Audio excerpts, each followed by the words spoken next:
Well, good morning again to my grandchildren. It's your grandpa, and I thought we'd read a different book. And this book is one that my mom read to me when I was young. This book was written in 1894. It's called Rikki-tikki-tavi, and it was first published in The Jungle Book by Rudyard Kipling. Kipling wrote this way back when, and it's been republished. It's been in public domain for a long time. So, I thought I'd read you a story that was read to me when I was young. And I don't know whether I have enough memory on my phone to read the whole thing. It's about a 30-minute reading of a book. That's about how long it takes. So, let me start and see how far we get. This is the story of the Great War that Rikki-tikki-tavi fought single-handedly through the bathrooms of the big bungalow in Segui Cantonment. Desiree, the tailor bird, helped him, and Chukakungra, the muskrat, who never comes out in the middle of the floor but always creeps around the wall, gave him advice. But Rikki-tikki did the real fighting. He was a mongoose, rather like a cat in his fur and his tail, but, well, like a weasel in his head and his habits. His eyes are the end of his the end of his restless nose were pink. His eyes and nose were pink. He would scratch himself anywhere he pleased with any leg that he wanted to use, front or back. He could fluff up his tail till it looked like a bottle brush. And his war cry, as they scuttled through the grass, was, "Rikki-tikki, rikki-tikki, rikki-tikki-tick." Well, one day, a high summer flood washed him out of the burrow where he lived.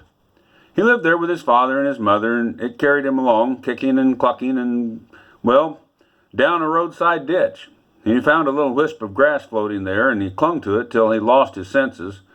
When he revived, he was lying in the hot sun in the middle of the garden path. Very bedraggled indeed. A small boy was saying, "Here's a dead mongoose. Let's have a funeral."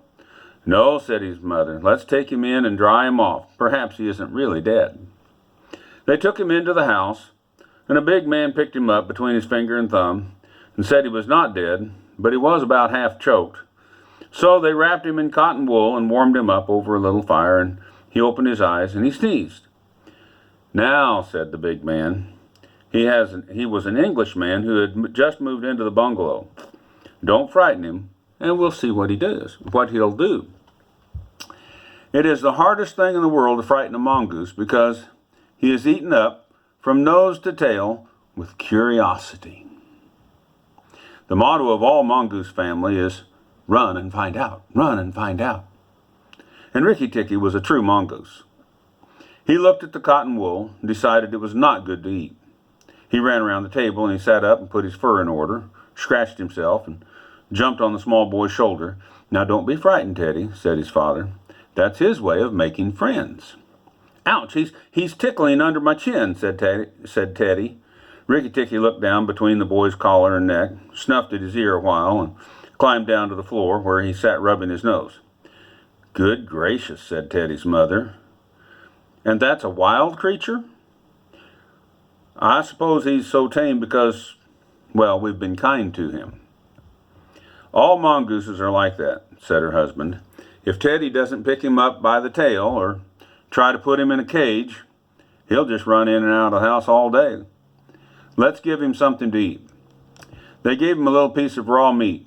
Rikki-tikki liked it immensely, and when it was finished, he went out into the veranda and sat in the sunshine and fluffed up his fur to make it dry all the way to the roots. Then he felt better. "There are more things to find out about this house," he said to himself. "My family wouldn't be able to find this out in their whole lives. I shall certainly stay and find out." So he spent all that day roaming over the house. He nearly drowned himself in the bathtub. He put his nose into the ink on the writing table. He burned his nose on the end of the big man's cigar. He climbed up in the big man's lap to see how his writing was done, and, well, at nightfall, he ran into Teddy's nursery to watch out and see how kerosene lamps are lit. And when Teddy went to bed, Rikki-tikki climbed up too. He was restless companion, but he had to get up and attend to every little noise that he heard all through the night. He needed to find out what made that noise. Teddy's mother and father came in the last thing to look in on their boy, and Rikki-tikki was awake on the pillow. "I don't like that," said Teddy's mother. "He may bite my child." "He'll do no such thing," said the father. "Teddy's safer with that little beast than if he had a bloodhound to watch over him at night. If a snake came into the nursery now, Teddy's mother wouldn't think of anything so awful." Well, early in the morning, Rikki-tikki came to early breakfast in the veranda riding on Teddy's shoulder, and they gave him banana and some boiled egg. He sat on their laps, one after the other, because every well-brought-up mongoose always hopes to be a house mongoose someday and have rooms to run around in. And Rikki-tikki's mother, she used to live in the general's house at the Segoli, had carefully told Rikki-tikki what to do if he ever came across a white man. Then Rikki-tikki went out into the garden to see what was to be seen. It was a large garden, only half cultivated, with bushes and big as summer houses, Marshall Neal roses and limes and orange trees and clumps of bamboos and thickets, and oh, there were thickets of high grass. Rikki-tikki licked his lips. This was a splendid hunting ground, he said, and his tail grew bottle-brushy as he thought of it. He scuttled up and down the garden, snuffing here and there until he had very sorrowful voices in a thorn bush. It was Darzee, the tailor bird, and his wife. They had made a beautiful nest by pulling two big leaves together and stitching them up at the edges with fibers, and had filled the hollow with cotton and downy stuff, and the nest swayed to and fro as they sat in the rim and cried. "Well, what's the matter?" asked Rikki-tikki. "We are so very miserable," said Darzee. "One of our babies fell out of the nest yesterday, and Nag ate him." "Oh," said Rikki-tikki, "that's very sad. But I'm a stranger here. Who is Nag?" Darzee and his wife only cowered down in the nest without answering. For from the thick grass at the foot of the bush there came a low hiss, a horrid cold sound that made Rikki-tikki jump back 2 clear feet. Then inch by inch out of the grass rose the head and spread the hood of Nag, the big black cobra, as he was 5 feet long from tongue to tail, and when he had lifted 1/3 of himself clear of the ground, he stayed balancing to and fro, exactly as a dandelion tuft balances in the wind, blowing back and forth. And he looked at Rikki-tikki with the wicked snake's eyes that never changed their expression, whatever the snake may be thinking of. "Who is Nag?" he said. "I am Nag, and the great God Brahm put his mark upon all our people when the first cobra spread his hood to keep the sun off Brahm as he slept. Look and be afraid."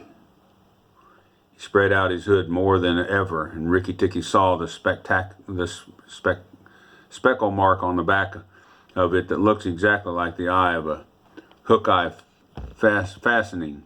He was afraid for a minute, but it is impossible for a mongoose to stay frightened for very long. And though Rikki-tikki had never really met a live cobra before, his mother had fed him on dead ones, and he knew that all grown mongooses' business in life was to fight and eat snakes. Where was I? Nag knew that too, and at the bottom of his cold heart, he was afraid. "Well," said Rikki-tikki, and his tail began to fluff up again. "Marks or no marks, do you think it's right for you to eat fledglings out of a nest?" Nag was thinking to himself and watching the least little movement in the grass behind Rikki-tikki. He knew that mongooses in the garden meant death sooner or later for him and his family, and he wanted to get Rikki-tikki off his guard. So he dropped his head a little and put it on one side. "Let's talk," he said. "You eat eggs. Why shouldn't I eat birds?" "Behind you, look behind you," sang Darzee. Rikki-tikki knew better than to waste time staring. He jumped up into the air as high as he could go, and just under him whizzed by the head of Nagina, Nag's wicked wife. She crept up behind him as he was talking to make an end of him. He heard her savage hiss as the stroke missed, and he came down almost across her back. And if he had been an old mongoose, he would have known then and there that it was time to break her back with one bite. But he was afraid of the terrible lashing return stroke of the cobra. He bit, indeed, but he did not bite long enough, and he jumped clear of the whisking tail, leaving Nagina torn and angry. "Wicked, wicked, wicked Darzee," said Nag, lashing up as high as he could reach toward the nest in the thorn bush. But Darzee had built it out of reach of snakes, and it only swayed to and fro. Rikki-tikki felt his eyes growing red and hot. When a mongoose's eyes grows red, it means he's angry. He sat back on his tail and hind legs like a little kangaroo, and he looked all around him and chattered with rage. But Nag and Nagina had disappeared into the grass. When a snake misses a stroke, it's bad. It never says anything or gives any sign of what it means to do next. Rikki-tikki did not care to follow them, for he did not feel sure that he could manage 2 snakes at once. So he trotted off to the gravel path near the house, and he sat down to think. It was a serious matter for him. If you read the old books of natural history, you will find that they say that when the mongoose fights the snake and happens to get bitten, he runs off and eats some herb that cures him. That is not true. The victory is only a matter of quickness of eye and quickness of foot. Snakes blow against mongoose jump, and snakes blow against mongoose's jump, and no eye can follow the motion of a snake's head when it strikes. This makes things much more wonderful than the magic herb. Rikki-tikki knew he was a young mongoose, and it made him all the more pleased to think that he had managed to escape a blow from behind. It gave him a confidence in himself, and when Teddy came running down the path, Rikki-tikki was ready to be petted. But just as Teddy was stooping, something wriggled a little in the dust, and a tiny voice said, "Be careful, I am death." It was Karat, the dusty brown snakelings that lies for choice on the dusty earth, and his bite is as dangerous as the cobra's. But he is so small that nobody thinks of him, and so he does more harm to more people. Rikki-tikki's eyes grew red again, and he danced up to Karat with the particular rocking, swaying motion that he had inherited from his family. It looks very funny, but it is so very perfectly balanced in gait that you can fly off from any angle you please, and in dealing with snakes, this is a huge advantage. If Rikki-tikki had only known he was doing so much more dangerous a thing than fighting Nag, for Karat is so small, and he can turn so quickly that unless Rikki-tikki bit him close to the back of the head, he would get a return stroke in his eye or his hip. But Rikki-tikki did not know. His eyes were all red, and he rocked back and forth, looking for a good place to hold. Karat struck out, and Rikki-tikki jumped sideways and tried to run in, but the wicked little dusty gray head lashed within a fraction of his shoulder. He had to jump over the body and then followed his heels close. Teddy shouted to the house, "Oh no, look here, our mongoose is killing a snake," and Rikki-tikki heard a scream from Teddy's mother, and his father came running out with a stick. But by the time he came up, Karat had lunged out once too far, and Rikki-tikki had sprung and jumped right on the snake's back. He dropped his head far between his forelegs, bitten up as high as the back as he could, and rolled away. The bite paralyzed Karat, and Rikki-tikki was just going to eat him up from the tail, after the custom of his family at dinner time, when he remembered that a full meal makes a slow mongoose, and if he wanted all his strength and quickness ready, he must keep himself thin. He went away for a dust bath under the castor oil bushes, while Teddy's father beat the dead Karat. "Oh, what is the use of that?" thought Rikki-tikki. "I have to settle it all." And then Teddy's mother picked him up from the dust, and hugged him, and cried and said that he had saved Teddy from death. And Teddy's father said that he was a providence of God, and Teddy looked on with big scared eyes, and Rikki-tikki was rather amused at all the fuss, which of course he did not understand. Teddy's mother might just as well have petted Teddy for playing in the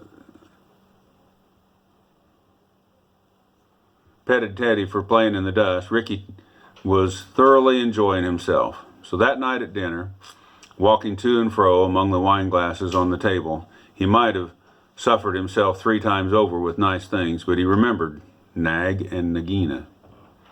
And he thought it was very pleasant to be patted and petted by Teddy's mother, and to sit on Teddy's shoulders. His eyes would get red from time to time, and he would go off into his long war cry of Rikki-tikki, Rikki-tikki, Rikki-tikki-tavi, Rikki-tikki, Rikki-tikki, Rikki-tikki-tick. Teddy carried him off the bed, and instead, on Rikki-tikki sleeping under his chin, Rikki-tikki was too well bred to bite or scratch, but as soon as Teddy was asleep, he went off for his nightly walk around the house. And in the dark, he ran up against Chuchundra, the muskrat, creeping around by the wall. Chuchundra was a broken-hearted little beast. He whimpers and creeps all night, trying to make up his mind to run into the middle of the room. But he never goes there. "Don't kill me," said Chuchundra, almost weeping. Rikki-tikki, "Don't kill me." "Do you think a snake killer kills muskrats?" said Rikki-tikki scornfully. "Those who kill snakes get killed by snakes," said Chuchundra, more sorrowful than ever. "And how am I to be sure that Nag won't mistake me for you some dark night?" "There's not the least bit of danger," said Rikki-tikki, "but Nag is in the garden, and I know you don't go there." "My cousin Chua the rat told me," said Chuchundra, and then he stopped. "Told you what?" "Shh, Nag is everywhere." "Rikki-tikki, you should have talked to Chua in the garden." "I didn't, so you must tell me. Quick, Chuchundra, or I'll bite you." Chuchundra sat down and cried till tears rolled off his whiskers. "I'm a very poor man," he sobbed. "I never had spirit enough to run out into the middle of the room." "Shh! I mustn't tell you anything. Can't you hear? Rikki-tikki, can't you hear?" Rikki-tikki listened. The house was as still could be. But he thought he could just hear the faintest scratch, scratch, scratch in the world. A noise as faint as that of a wasp walking on a window pane.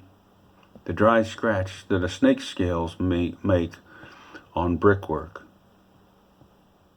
"That's either Nag or Nagina," he said to himself, "and he's crawling into the bathroom sluice." "You're right, Chuchundra. I should have talked to Chua," and he stole off to Teddy's bathroom. But there was nothing there. And then to Teddy's mother's bathroom. Nothing there. Look, at the bottom of the sluice, the smooth plaster wall, there's where the brick is pulled out to make a sluice for the bath water. And as Rikki-tikki stole in by the masonry curb where his bath is put, he heard Nag and Nagina whispering together outside in the moonlight.